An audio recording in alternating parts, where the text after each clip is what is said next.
बिस्मिल्लाहिर्रहमानिर्रहीम बिस्मिल्लाहिर्रहमानिर्रहीम। अस्सलामुअलैकुम नाज़रीन, मैं हूं आपका मेज़बान Mirza Nadeem Baig, programme views on news with Mirza Nadeem Baig में। नाज़रीन मोहतरम, आज मैं एक एतबार से जो है वो सियासी मौजू है, लेकिन मेरा मौजू जो है वो ये है कि हुकूमत की 2 साला कारकर्दगी और ओवरसीज़ पाकिस्तानी जो है उनके बारे में क्या सूरत हाल है, तो इसके ऊपर आज जो है मुझे इजहार ख्याल करना है।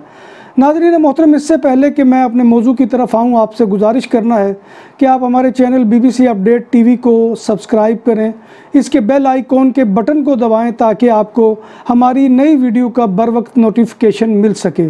और हमारे प्रोग्राम को लाइक कीजिए, शेयर कीजिए और जो है कमेंट बॉक्स में आके कमेंट कीजिए ताकि हमारी रहनुमाई जो है वो हो सके, क्योंकि आपके कमेंट जो है वो हमारे लिए बहुत अहमियत के हामिल होते हैं। तो नाज़रीन मोहतरम, जैसा कि आप जानते हैं कि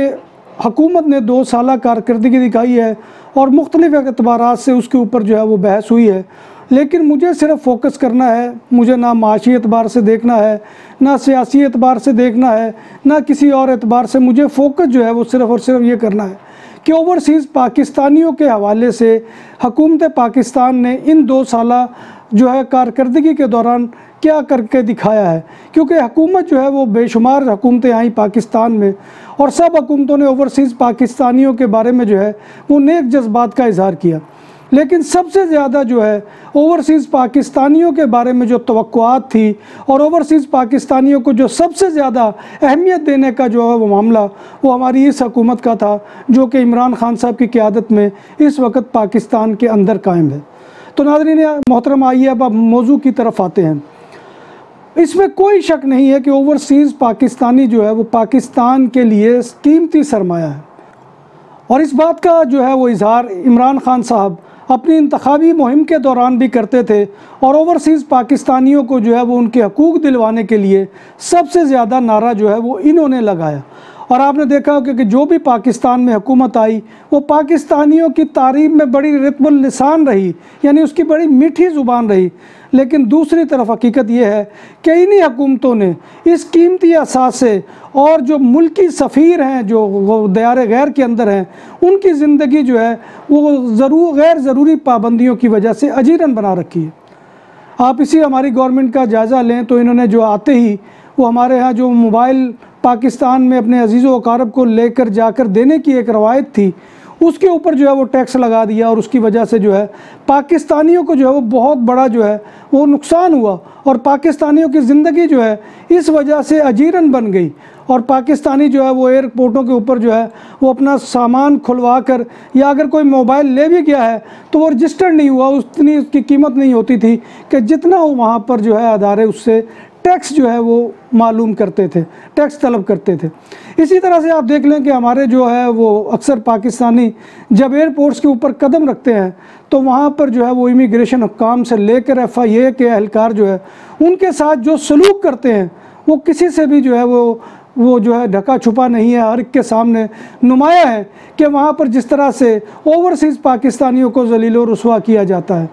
फिर जब वापस आते हैं तो फिर तब भी यही मामला होता है कि उसी तरह से उसी अकूबत खाने से जो है वो गुज़र कर आना होता है। हालांकि आपके पास रेजिडेंट कार्ड होते हैं, आपके पास वीज़ाज़ होते हैं, लेकिन जब आप एयरपोर्ट पर आते हैं तो आपको ऐसे मशकूक नज़रों से देखा जाता है कि जैसे कोई मुल्क दुश्मन जो है वो मुल्क को छोड़ कर जा रहे हैं और अब हमने इनको गर्दन से दबोचना है। तो ये एक बहुत बड़ा जो है वहाँ पर पाकिस्तानियों को दुख होता है आते और जाते हुए। इसी तरह से जो पाकिस्तानी इस वक्त दयारे गैर में रह रहे हैं वो बड़ी मेहनत मुशक्क़त की ज़िंदगी करते हैं। मैं जैसे 12 दफ़ा इसके ऊपर मैंने कभी भी कोई मलम्माकारी करने की कोशिश नहीं की। यहाँ पर जितने भी पाकिस्तानी रहने वाले हैं वो बहुत ही मुश्किल हालात में अपनी ज़िंदगी को जो है वो बसर करते हैं, और ठीक है कि बाद में जाकर अगर कोई उनकी ज़िंदगी अच्छी हो जाती है, लेकिन कठिनाइयों से ये सफ़र शुरू होता है, मुश्किलात से ये सफ़र शुरू होता है, और ये कठिनाइयाँ और मुश्किलात जो है गुजार कर अगर कोई सुख आता है, उसके बावजूद भी मैं आपको स्पेन की अगर मिसाल दूँ तो यहाँ पर जो है वो 1.5-2 मरले या 3 मरले के मकान के अंदर, फ्लैट के अंदर रहना पड़ता है, और वहाँ पर पाकिस्तान में हमने एकड़ों पर जो है वो कोठियाँ खड़ी की होती हैं। तो लिहाजा ये कंपैरिजन जो है यहाँ पर हम जो है कम से कम जो है वो खाते हैं, कम से कम पहनते हैं और ज़्यादा से ज़्यादा अपने लोगों को भेजते हैं। और पाकिस्तानी जो है वो वहाँ पर अगर ज़मीन जायदाद बना लेते हैं तो सबसे पहले उनको मसला ये होता है कि उनके अहले खाना वो जो है वो भी गैर महफूज होते हैं, क्योंकि जब किसी के बारे में इत्तला ये हो कि इनके लोग जो है वो बाहर के मुल्कों में रहते हैं तो गुमान यही होता है कि इनके घर में बड़ी दौलत है और डाकू डकैती और चोरी जो है वहाँ पर आम है। इसी तरह से अगर जायदाद का मामला है और ये पता चले कि इसके मालिकान तो बाहर रहते हैं तो वहाँ पर कब्ज़ा करना जो है वो लोगों के जो है वो बाएं हाथ का खेल है। वो फ़ौरन से पहले जो है उसके ऊपर जो है वो कब्ज़ा करके बैठ जाते हैं और लिहाजा वो अपनी जायदादों से यहाँ पर बैठे बैठाए महरूम हो जाते हैं, हालांकि उन्होंने बड़ी मेहनत और मुशक्क़त से वहाँ पर ये जायदादें बनाई होती हैं। फिर इस तरह से पाकिस्तान के अंदर जो है गैर मुल्की शहरियत रखने वाले जो लोग हैं, जो दोहरी शहरियत बाज़ मुल्कों में है और जिनके पास दोहरी नहीं है तो ज़ाहिर बात है जैसे स्पेन का पाकिस्तान के साथ दोहरी शहरियत का मायदा नहीं है, तो ये लोग जो है ये वहाँ पर इंतखाबात लड़ने के कानूनी हक़ से महरूम हो जाते हैं। जबकि हमारे डॉलर और यूरो को जो है वो वेलकम किया जाता है, उसके बरक्स जो वो शख्स जो है वो डॉलर और जो वहाँ पर गैर मुल्की ज़र मुबादला के ज़खायर को सबसे ज़्यादा जो ताकत देने वाला फ़र्द है ओवरसीज़ पाकिस्तानी, उसके ऊपर ये ठप्पा लग जाता है कि इसको जो है यहाँ पर इलेक्शन लड़ने का जो है वो इख्तियार ही नहीं है, यहाँ पर ये लड़ ही नहीं सकता। इसी तरह से गवर्नेंस की बेहतरी के लिए उनको वोट डालने के भी हक़ से महरूम रखा जा रहा है कि वो वोट भी नहीं डाल सकते। और फिर हालांकि इसके लिए बड़ा आसान प्रोसेस है कि आप अपने सफारत खानों और कौंसल खानों के अंदर पोलिंग जो है वो वहाँ पर बना दें स्टेशन और वहाँ पर जाकर लोग जो है वो अपने वोट जो है वो दे सकें। इसी तरह से फिर दियार गैर में बहुत ही कम जो है वो खुशकिस्मत पाकिस्तानी है कि जिनको आज सफारत खाने में अच्छे अहलकार या कौंसल खानों में अच्छे अहलकार मुयस्सर आ जाए, वरना वो ऐसे वहाँ पर जो है वो मुयस्सर आते हैं कि वो उनकी नाक में दम कर रखते हैं। और उनकी कैफियत ये होती है कि जब वो पाकिस्तान से चलते हैं बतौर सफ़ीर या बतौर कौंसल जनरल, तो अब वो ये समझ रहे होते हैं कि हम जो है अगर किसी मुल्क में जा रहे हैं तो वहाँ पर हमारी हैसियत जो है वो वायसराय की होगी, और जो बाकी लोग वहाँ पर मुकीम हैं कि जो मेहनत मुशक्क़त करके अपने टैक्सों से जो है वो हमारी तनख्वाहें अदा कर रहे हैं, उन लोगों के ऊपर जाकर हमें हुकूमत करनी है। और अरब मुल्कों में जाकर आप ज़रा हमारे जो है सफारत खानों और कौंसल खानों में देखें कि किस तरह से वहाँ पर ज़लील और रुस्वा किया जाता है उन लोगों को कि जो दिन रात मेहनत और मुशक्क़त करके जो है वो पाकिस्तान में ज़र मुबादला के ज़खायर को मजबूत से मजबूत तर करते हैं। ना उन्हें वहाँ पर आसान बैंकिंग की जो है वो शराइत पेश की जाती है और ना ही वतन वापसी पर हवाई अड्डों पर आसानियाँ मुहैया की जाती हैं। तो भट्टू साहब के ज़माने में जो है 1973 में जो है उन्होंने बाज़ अरब मुल्कों से माहदे किए थे। उसके बाद जो है वो ओवरसीज़ पाकिस्तानी ने अरब मुल्कों का रुख किया था। उसके बाद फिर जो है वो राह मज़ीद खुलती गई और लोग उन्होंने यूरोप का रुख भी किया। इस वक्त दुनिया भर में एक अंदाज़े मोहतात अंदाज़े के मुताबिक, तादाद इससे ज़्यादा भी हो सकती है, कि 90 लाख पाकिस्तानी जो है वो बैरून ममालिक में मुकीम है। कि 90 लाख पाकिस्तानी, आप अंदाज़ा लगाएं कि ये बग़ैर ममालिक के अंदर आबाद है और जो मुल्क के अंदर जो है नामुवाफिक समाजी माशी हालात से तंग आकर बेहतर मुस्तकबिल की तलाश में दियार गैर में गए हैं। वरना कौन पाकिस्तानी है या कौन ऐसा शख्स है कि जो अपने मुल्क को छोड़ता है। और यहाँ पर मेरे मुखातिब खैर बड़े सगीर पाक व हिंद के जो है लोग भी हैं, बांग्लादेश के लोग भी हैं, नेपाल के लोग भी हैं, क्योंकि हमारे सारे मसाइल जो है वो कामन है, हमारी हुकूमतों के रवैये भी ऐसे ही हैं।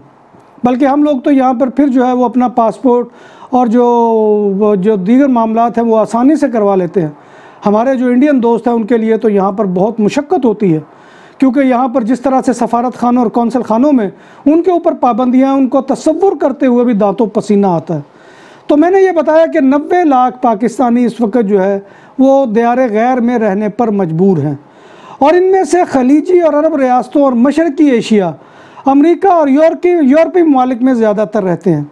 70 के अशरे में जैसे कि मैंने आपको बताया कि 73 में भट्टू साहब ने जो है वो ये मौके पैदा किए पाकिस्तानियों के लिए कि वो खलीजी ममालिक का रुख करें जहाँ पर तेल निकला था और पाकिस्तानी वर्कर्स की वहाँ पर ज़रूरत थी। इसी तरह इंडिया के लोग भी निकले, फिर इसी तरह से बांग्लादेश के लोग भी निकले और ये सारे लोग वहाँ पर गए। तो यहाँ पर जो है खलीजी ममालिक और अरब ममालिक में पाकिस्तानियों की तादाद जो है वो 40 लाख के लगभग है।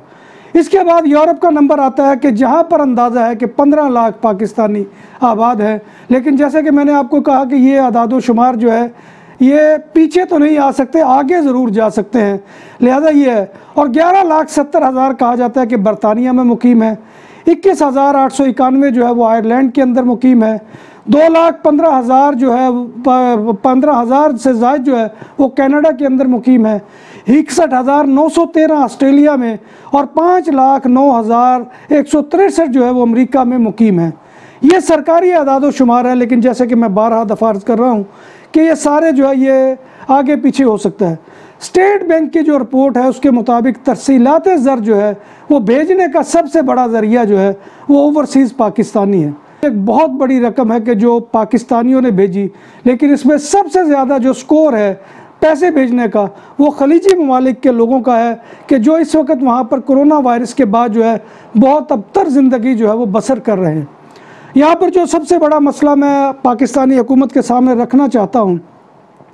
कि जिन पाकिस्तानियों के पास दोहरी शहरियत है और उनके ऊपर ये पाबंदी है कि वो किसी सरगर्मी में हिस्सा नहीं ले सकते, तो इसके बारे में हमारी हुकूमत को जो है वो रिव्यू करना चाहिए और नज़र-ए-सानी करनी चाहिए। उसकी वजह यह है कि ये लोग जो है ये वहाँ पर बैठकर जो है पाकिस्तान के बारे में सोचते हैं, पाकिस्तान के बारे में कमाते हैं, पाकिस्तान में अपने अज़ीज़ व अक़ारब को खुश रखने की कोशिश करते हैं। तो उनके बारे में यह है कि दोहरी शहरियत के हामिल लोग जो हैं गो उनको जो है आप ऐसे जो है वो कौमी अमूर जो बहुत ही अहम है उनमें आप इनकी शिरकतदारी ना रखें, लेकिन यह है कि इन लोगों को जो है वो देना चाहिए इंतज़ामी एतबार से जो ओहदे हैं, ताकि ये जो गैर ममालिक के अंदर रहकर अपनी सलाहियतों का मुज़ाहरा कर रहे हैं वो सलाहियतें जाकर जो है वो वहाँ पर उसका मुज़ाहरा कर सकें। अब देखें कि इससे बड़ा जुल्म क्या होगा कि हम ना किसी आला सरकारी ओहदे पर मुतय्यन हो सकते हैं। गो इस हुकूमत ने तो किया है, तो हम असम्बलियों में भी नहीं बैठ सकते, इलेक्शन नहीं लड़ सकते, पाक फ़ौज का हिस्सा नहीं बन सकते। अगर उन्हें किसी ज़िम्मेदार सरकारी ओहदे की ख्वाहिश है तो दोहरी शहरियत को तर्क करना जो है वो लाजिम है। तारकीन वतन इन पाबंदियों को सख्त नापसंद करते हैं और वो इसे अपने साथ नाइंसाफ़ी समझते हैं। और उनकी सबसे बड़ी दलील हमारी ये है कि ओवरसीज़ पाकिस्तानियों को अगर आप कौमी असम्बली में बैठने के अहल नहीं समझते तो इसका मतलब है कि आप लोग हमारी हुब्बुल वतनी के ऊपर शक करते हैं। दुनिया में किसी जमहूरियत के अंदर ये नहीं है कि इतनी बड़ी तादाद में ख़वातीन की रिज़र्व सीटें रखी जाएँ, लेकिन यह है कि ओवरसीज़ पाकिस्तानियों के लिए सिंगल सीट भी वहाँ पर नहीं है। लिहाजा ओवरसीज़ पाकिस्तानियों के बारे में अगर कोई हुकूमत रिलीफ देना चाहती है तो ये है कि वहाँ पर जो पाकिस्तानी रह रहे हैं वो जो है बग़ैर मुल्कों में उनके लिए कौमी असम्बली में जो है वो रास्ता खोला जाए और एक वजारत भी कम अज़ कम जो है वो मुख्तस की जानी चाहिए। वो उन लोगों पर ना हो कि जो पाकिस्तान में बैठे हैं जिन्हें ओवरसीज़ के मसाइल का ही नहीं पता है, वो अपने सैर सपाटे के लिए तो आते हैं लेकिन ओवरसीज़ के मामलात के बारे में उनको कोई ख़बर नहीं होती। इसी तरह से जायदादों पर नाजायज़ कब्ज़ा जो है इसको रोका जाए, क्योंकि ये बड़ी ही मेहनत मुशक्क़त से लोग वहाँ पर अपनी जायदादें बनाते हैं और फिर अदालतों में दायर मुकदमात का फ़ैसला होने में बरसों गुजर जाते हैं। तो इस जो है तकलीफ़ से भी लोगों को बचाया जाए। तो लिहाजा ये चीज़ें हैं कि जो मैं समझता हूँ कि पहले भी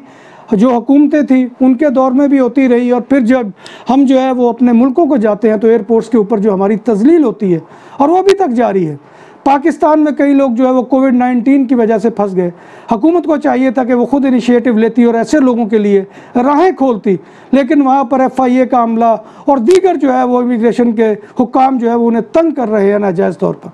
तो लिहाजा ये मैं कहता हूँ कि ये चीज़ें जो है इनको फौरी तौर पर ख़त्म किया जाना चाहिए और वहाँ पर पाकिस्तानियों के लिए आसानियाँ जो है वो मुहैया की जानी चाहिए। तो ये मेरी हुकूमत से गुजारिश थी, और जो भी आज तक हुकूमतें आई हैं वो इमरान खान साहब की हुकूमत समेत जो है वो जूँ के तू ओवरसीज़ पाकिस्तानियों के मामलात रहे हैं। तो इसके ऊपर मैं समझता हूँ कि गौर करने की ज़रूरत है, और ये 2 साल कारकर्दगी ओवरसीज़ पाकिस्तानियों के हवाले से जो है वो ज़ीरो ही रही है। लिहाजा हुकूमत पाकिस्तान से आगे 10 गुजारिश है कि वो ओवरसीज़ पाकिस्तानियों के मसाइल को जो है वो प्रायोरिटी पर रखे और इनके हल के लिए फ़ौरी तौर पर फ़ाल किरदार अदा करे। इसी के साथ मैं आपसे इजाज़त चाहूँगा। इंशाअल्लाह नए मौजू के साथ आपकी खिदमत में दोबारा हाज़िरी होगी। तब तक अपने मेज़बान मिर्ज़ा नदीम बेग को इजाज़त दीजिए। अल्लाह हाफ़िज़।